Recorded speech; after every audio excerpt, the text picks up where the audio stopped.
Halo, kita berjumpa lagi semua teman-teman.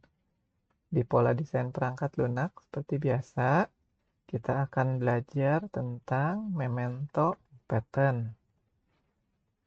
Nah, memento pattern itu termasuk di dalam golongan behavioral pattern ya.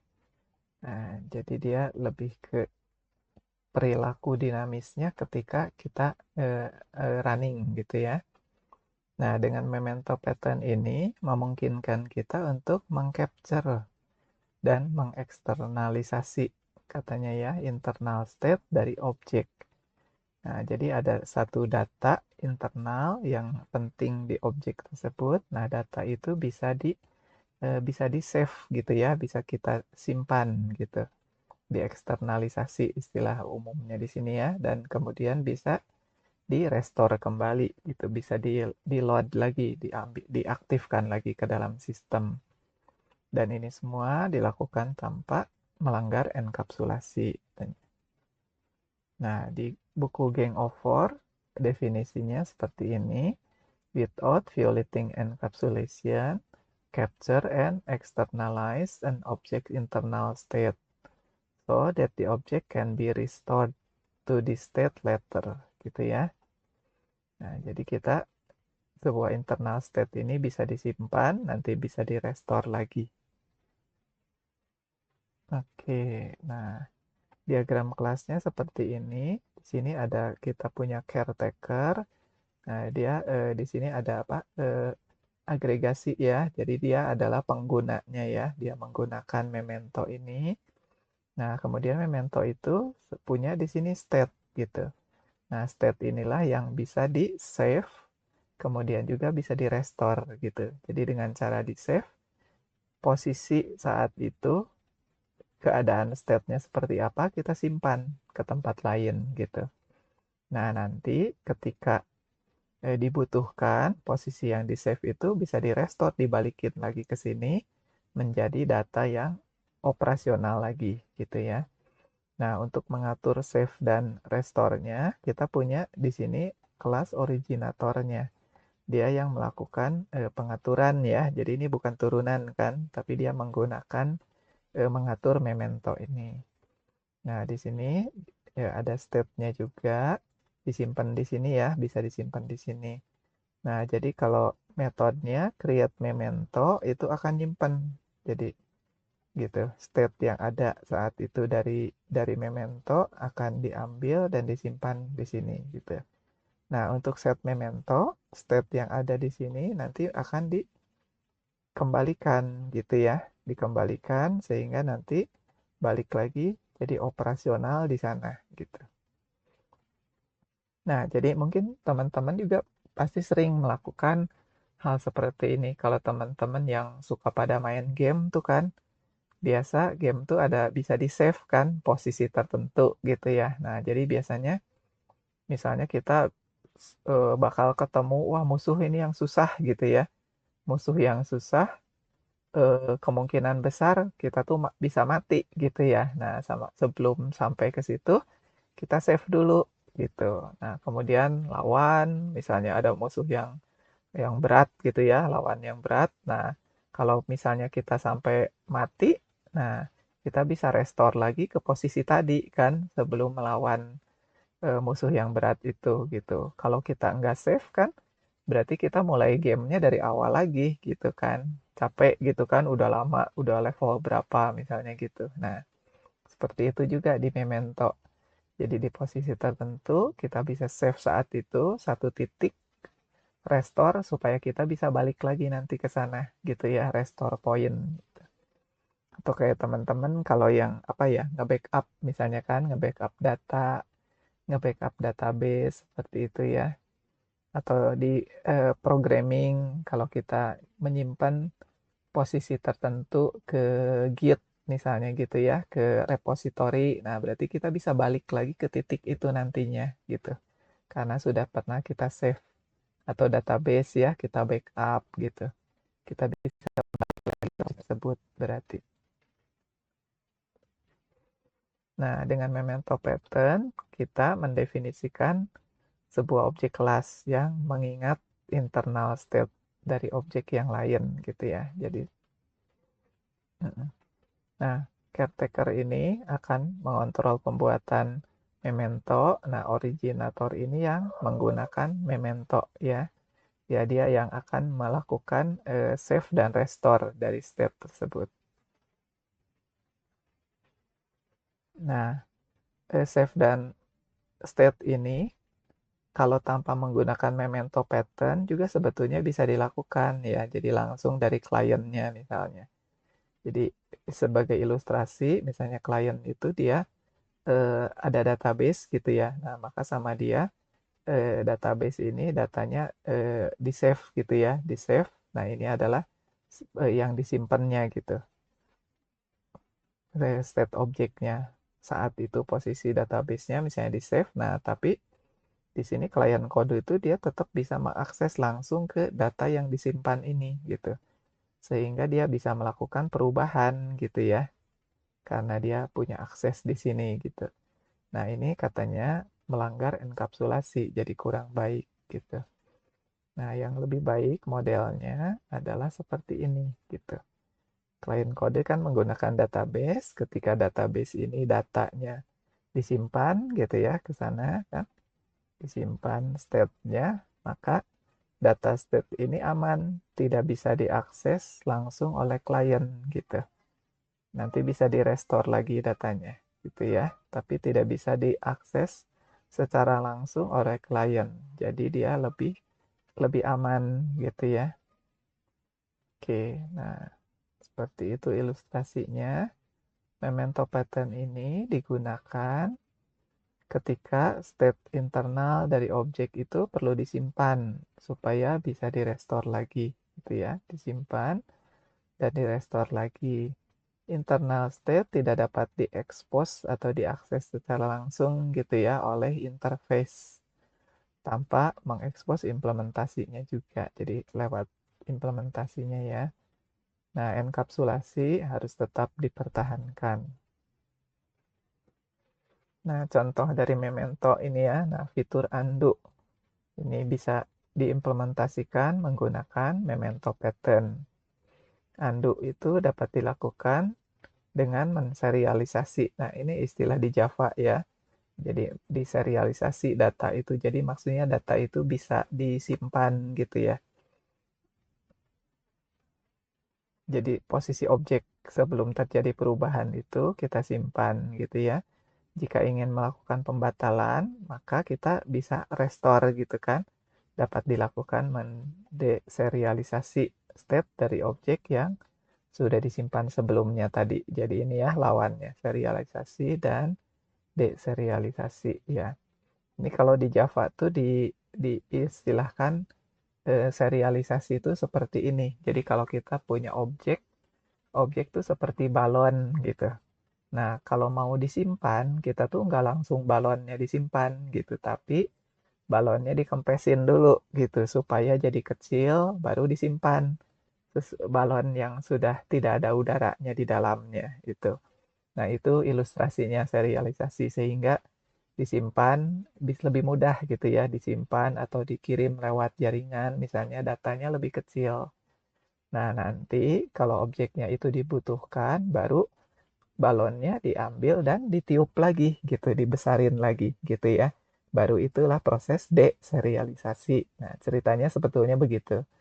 Jadi ini istilahnya aja mungkin agak nggak biasa ya. Nah, tapi sebetulnya secara ilustrasi seperti itu. Jadi supaya memastikan bahwa penyimpanannya tuh bisa lebih efisien gitu ya. Nggak harus objek dalam bentuk balon yang besar gitu penyimpanannya, tapi bisa dikompres dulu misalnya seperti itu.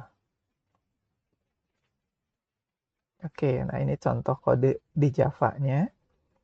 Nah, di Java itu memang ada library namanya Java I/O Serializable gitu. Jadi semua data di Java yang akan kita serialisasikan itu harus menggunakan Java I/O Serializable ini gitu ya. Kalau enggak, nanti dia tidak bisa diserialisasi gitu, tidak bisa di-save. Nah, tapi sebetulnya bisa dibilang serializable ini di Java juga seperti kayak penanda aja. Jadi dia tidak melakukan proses-proses khusus sebetulnya secara secara di permukaan kasat matanya gitu ya. Nah, jadi teman-teman yang misalnya yang menggunakan C#, eh, ini tidak tidak tergantung dari library ini juga sebetulnya tidak masalah gitu ya. Memento pattern kita tetap bisa dilakukan gitu. Kalau di library tidak ada serializable seperti ini juga. Ya, oke. Nah, di sini kita punya eh, interface ya. Interface-nya di sini adalah address. Nah, dia extend dari serializable gitu ya. Jadi kita punya interface untuk alamat, maksudnya gitu ya, punya serangkaian data-data ini untuk menyimpan alamat nantinya. Nah, di sini ya. Nah, di ini get set-nya atributnya malah tidak kelihatan di sini. Oke, nah ini implementasinya ya, atributnya di sini di implementasinya baru kelihatan. Di sini dia mendefinisikan metode-metode yang harus adanya ya. Jadi ini interface-nya. Jadi kita punya address interface-nya, kemudian punya address implementasinya gitu. Nah, jadi ini data biasa aja, data atribut-atribut gitu ya, atribut-atribut untuk alamat gitu. Nah, di Java itu kalau dia serial tadi implement dari serializable, nah dia harus ada data ini, serial version UID gitu. Nah, kita isi aja kayak gini. 1L tuh angka 1 long integer gitu ya. Jadi dia tuh harus dikasih ID gitu. Kalau dia di Java seperti itu. Oke, nah ini ada implementation, kita bikin toString. Nah, teman-teman tambahin di sini ya get set-nya ya. Get set-nya tambahin. Di sini tidak kita buat supaya nggak terlalu panjang. Nah, jadi kita punya kelas address ya untuk nyimpen alamat. Nah, kemudian address ini mau digunakan di dalam kontak juga ya. Jadi ini bagian interface-nya lagi. Kita juga punya kontak itu di dalamnya ada address nanti gitu ya. Ini juga sama extend dari serializable. Kemudian kontak ini ada implementasinya ini. Implementasi dari kontak karena implement serializable sama seperti tadi harus ada ini ya. Nah, kemudian ini atribut-atributnya. Nah, salah satu atributnya adalah address gitu. Jadi di sini sih emang dibuatnya 2 tingkat ya. Ada kontak, di dalam kontak tuh ada address gitu. Jadi ada kontak tuh orangnya siapa, terus alamatnya di mana gitu ya, addressnya. Nah, nantinya sebenarnya secara umum mementonya sih tidak harus seperti ini gitu ya, lebih simple. Nggak 2 tingkat seperti ini juga bisa gitu ya. Oke, nah di sini juga sama biasa ya. Ini konstruktor, ini toString, get set-nya teman-teman tambahin di sini. Oke, jadi kita sudah punya kontak dan address itu yang bisa disimpan gitu. Nah, di sini adalah seperti originatornya kalau di kelas tadi. Kita punya address book namanya. Nah, di address book ini akan menyimpan array list dari kontak gitu ya. Di objeknya konteks ini ada S-nya di sini ya. Jadi menunjukkan banyak kontak gitu di dalamnya. Nah, untuk yang get memento, jadi kita akan membuat gitu ya, membuat objek memento. Maka dari kontak yang ada saat itu kita kirimkan ke sini, kita bikin new address book memento. Jadi bikin objek dari kelas address book memento. Nah, address book memento ini adalah objek mementonya, jadi untuk menyimpan gitu ya. Nah, jadi data kontak ini kan address book memento ini kelas yang ini. Nah, kita punya kelas private di sini ya, sehingga kelas ini kan nggak bisa diakses dari luar karena private tadi. Jadi dia akan terjaga tadi enkapsulasinya ya, nggak bisa diutak-atik dari luar kelas address book. Nah, jadi kontak yang ada saat itu kita kirimkan ke sini ya. Dikirim ke sini, ke konstruktornya, address book memento, konstruktornya juga private ya, teman-teman lihat. Nah, ini jadi untuk menjaga keamanannya. Nah, kemudian data kontak yang diterima itu di sini ya, ini dimasukkan ke dalam state di sini gitu. Nah, jadi akan disimpan di dalam state-nya di sini. Nah, gitu. Jadi kita kayak bikin sebuah objek, nah tapi data kontak yang ada saat ini tuh dimasukkan jadi state di dalam objek tersebut gitu. Jadi dia terlindung gitu ya di dalam objek tersebut state-nya yang merupakan data kontak gitu kan sama dengan ini gitu. Dia aman gitu tersimpan di sini. Oke, nah jadi kalau ini dipanggil, ini akan nge-return kan, nge-return objek yang dari address book memento ini. Nah, di sini tapi kita pakai objek supaya general ya, seperti itu. Nah, jadi akan menghasilkan objek. Nah, yang menggunakannya, yang menggunakan metode get memento ini ya silahkan simpan objeknya gitu. Nah, nanti kalau objek itu yang disimpan mau kita restore, mau kita pergunakan, tinggal panggil metode set memento-nya gitu. Dari objek yang udah kita simpan bisa dikirim ke sini, dikirim, objeknya diterima ya. Nah, kemudian dites dulu di sini. Objeknya di sini ya, apakah dia instance of dari address book memento. Jadi ini pengecekan untuk memastikan bahwa objek yang dikirim ini ke sini tuh nggak salah gitu. Benar harus bertipe dari address book memento sesuai memento yang kita simpan. Kalau nggak sesuai kan nanti jadi kacau gitu kan. Gitu ya. Jadi kita pastikan benar. Nah, baru objeknya ini kan ke sini ya. Di sini di typecast.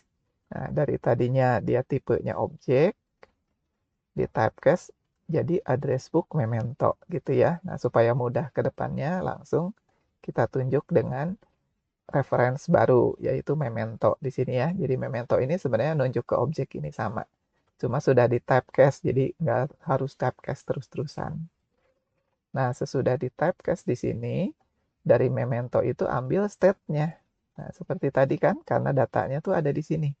Ada di state-nya itu. Nah, data dari state-nya itu diambil, dimasukkanlah ke kontak gitu. Maka dia akan balik ke kontak yang saat itu aktif gitu ya, balik ke kontak yang ada di sini gitu. Jadi kontak yang dipergunakan saat itu. Oke, wah lumayan ya tadi diikuti bisa kan ya, cukup rumit puter-puternya. Oke. Nah kalau ini sih tambah ini aja ya biasa address book, ada konstruktornya, ada nge-add, nambahin kontak, hapus kontak gitu ya, terhadap array list. Nah, biasa jadi tinggal add, remove gitu kan. Ini metode-metode standar di dalam array list gitu. Oke, toString juga ya, seperti itu ya. Nah, ini adalah kelas tesnya kita. Kita akan coba tes gitu ya. Run memento pattern atau memento pattern demonya ya. Nah, di sini kita tulis dulu pertama contoh memento pattern. Kemudian kita bikin address book yang masih kosong ya. Kita lihat dulu di outputnya. Nah ini ya, contoh memento pattern, bikin address book. Kita sudah sampai situ. Nah, di sini ya. Oke, nah kemudian kita coba tambahkan kontak untuk address book. Kita bikin objek-objek kontak ya. Objek kontak misalnya yang pertama namanya Semi David. Dia adalah mahasiswa jurusan IT Maranatha misalnya ya. Kemudian dia bikin juga objek apa alamatnya gitu ya di sini. Tapi di sini masih ya belum diisi sih ya, tapi objeknya ada. Nah, dia dimasukin pakai metode add contact ke dalam book gitu. Jadi kita simpen di data book di sini ya. Jadi ini address book ceritanya. Ini ya, address book. Kita masukkan. Jadi kita punya data Sami David, kemudian Anissa Novatia, Yosia Teddy, dan Reza Sanjaya. Berarti 4 data ada di book ini ya. Kemudian kita coba print booknya isinya. Daftar kontak pada saat setelah kita buat di sini ya. Apakah benar ada Sami, Anissa, Yosia, Reza. Itu ya, kita lihat outputnya dulu. Dari tulisan buat address book ini ya. Nah kan buat address book, tambahkan kontak untuk address book. Nah daftar kontak kita benar ya. Sami David, Anissa Novatia, Yosia Teddy, Reza Sanjaya. Meskipun ini ditulisnya nama-nama aja ya, nggak detailnya gitu ya. Oke, kita balik lagi ke kode kita. Daftar kontak sampai di sini udah ya. Nah, kita akan buat memento di sini. Buat memento untuk address book tersebut. Jadi posisi yang berempat barusan akan kita save gitu ya. Nah, caranya gimana? Nah, dari objek book ini kita tinggal panggil metode get memento-nya. Dan nanti otomatis berarti datanya tuh akan disimpan gitu ya. Disimpan di objek memento ini gitu. Data dari state saat itu gitu ya. Nah, dalam hal ini dalam bentuk di address booknya tersebut gitu ya, data-data kontak ininya. Nah, seperti itu. Jadi kita sudah punya disimpan nih, ini hasil penyimpanan kita di dalam objek memento.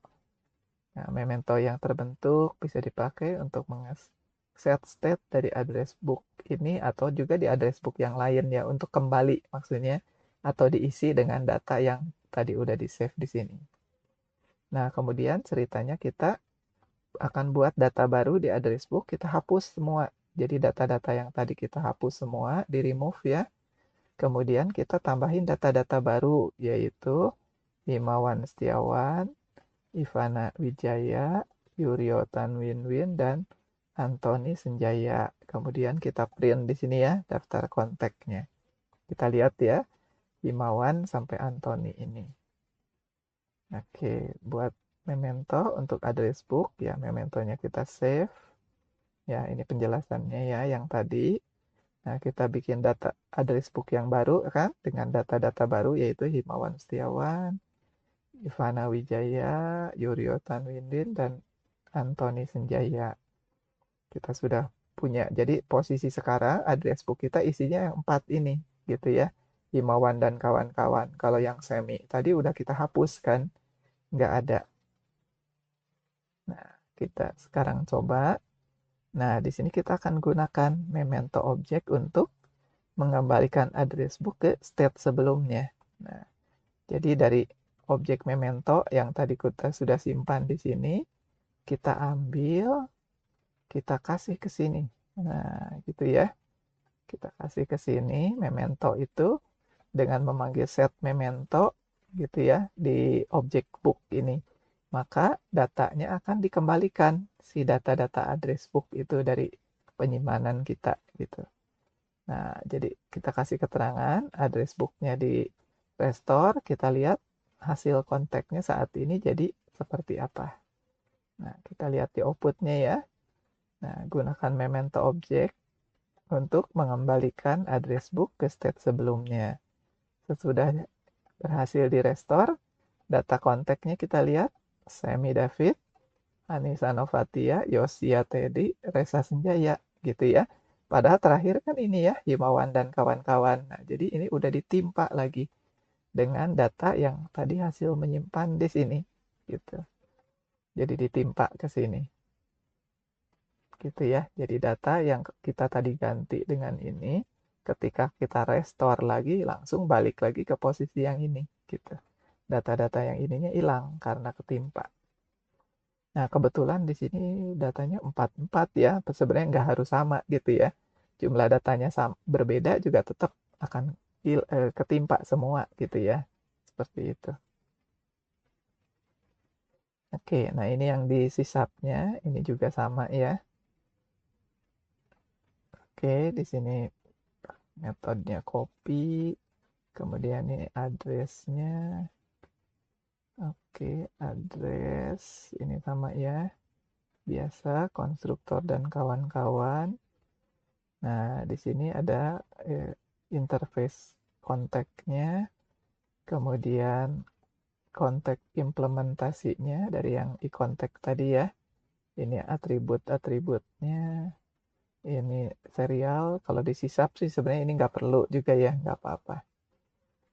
Oke, kemudian ini biasa get set semua ya. Nah, kemudian kita juga punya address book. Nah, di sini address booknya ya, jadi menyimpan kontak seperti itu. Nah, ini get memento-nya. Jadi dari eh, data kontak yang ada saat itu akan diambil untuk disimpan di dalam objek address book memento Jadi kontak ini disimpannya di dalam ini ya, di dalam objek ini menghasilkan nge-return objek gitu. Nah, address-book memento ini kan ini ya. Nah, berarti objek kontak ini disimpan ke sini. Bukan ini set memento, sorry. Bukan yang ini ya. Nah, di sini tuh ini set memento, address-book mementonya ada di sini. Nah, ini kelas address-book mementonya. Jadi kontak tadi akan masuk di sini. Kemudian data kontak itu ini kan dari parameter di sini dimasukin ke state-nya. State yang dari kelas ini yaitu ada di sini gitu. Disimpan di sini. Itu ya. Nah, itu address book memento-nya. Nah, jadi di sini berhasil kita simpan ya objeknya. Tinggal diterima oleh yang memanggil get memento. Nah, nanti kalau mau dikembalikan tinggal objek hasil simpan di sini kasih ke sini gitu. Dikasih ke sini, dia cek bahwa benar objek tersebut berasal dari kelas address book memento gitu ya. Jangan sampai di return yang berbeda, nanti nggak kompatibel gitu ya data address book-nya. Oke, ini typecast ya dari si O di sini bertipe objek diubah ke address book, disimpan di sini ditunjuk oleh memento. Nah, kemudian state-nya diambil dan dikembalikan ke kontaknya gitu. Jadi ini akan kembali ke sini ya gitu. Nah, gitu teman-teman lihat kan putarannya ya. Dari kontak, kalau dia di get memento, dia di save ke sini. Gitu. Kalau misalnya dibalik, di save ke sini ya, sampai ke sini. Nah, kalau di back, berarti dari objek yang tadi dikesiniin, gitu ya, dari objek yang dihasilkan, dikesiniin, dicek, kemudian dibalikin lagi, masukin, balik lagi ke sini, ke yang operasional saat itu, gitu. Oke, ini tadi address book-nya, yang lain ya add dan remove gitu ya. Pengolahan list biasa. Nah, ini main-nya ya. Di main di sini kita coba book itu dari address book. Kita bikin di sini ya kontaknya ada Peter Taggart, Tony Madison, kemudian Dr. Lazarus katanya ya. Kemudian ini ya Ted ini namanya mana ya? Ted Sargent Chen gitu ya. Oke. Ditampilkan isi booknya, kemudian di sini disimpan ya. Get memento disimpan di dalam objek memento ini. Gitu. Di dalam sininya adalah data dari booknya ya, dari address booknya. Jadi udah disimpan. Kemudian dihapus semua datanya. Nah, kita lihat dulu tadi ya. Nah, ini data pertama ya. Data-data kita saat itu. Kemudian dihapus di sini. Data-datanya diganti dengan Jason Naismith, Gwendal Marco, Alexander Den, Fred Kwan. Nah, berganti kan jadi ini ya. Berganti dengan data ini. Di data ini kita hapus. Diganti dengan data ini. Kemudian kita print datanya. Udah muncul di sini. Nah, kemudian data memento yang kita tadi simpan. Kembaliin lagi ke sini ya. Di restore set memento ke book. Maka kalau kita print. Balik lagi ke sebelumnya ya. Jadi yang dari sini di save, kemudian dibalikin lagi di sini. Nah, jadi balik lagi ke Peter Taggart, Tony Madison, Dr. Lazarus, dan Ted Sargent Chen. Yang ini kemudian jadi ditimpa lagi. Jadi yang terakhir adalah yang ini. Gitu ya. Nah, itu sisapnya sama. Jadi memento pattern ini saving an object data in its internal class object katanya. Oke, silahkan kalau ada yang mau ditanyakan.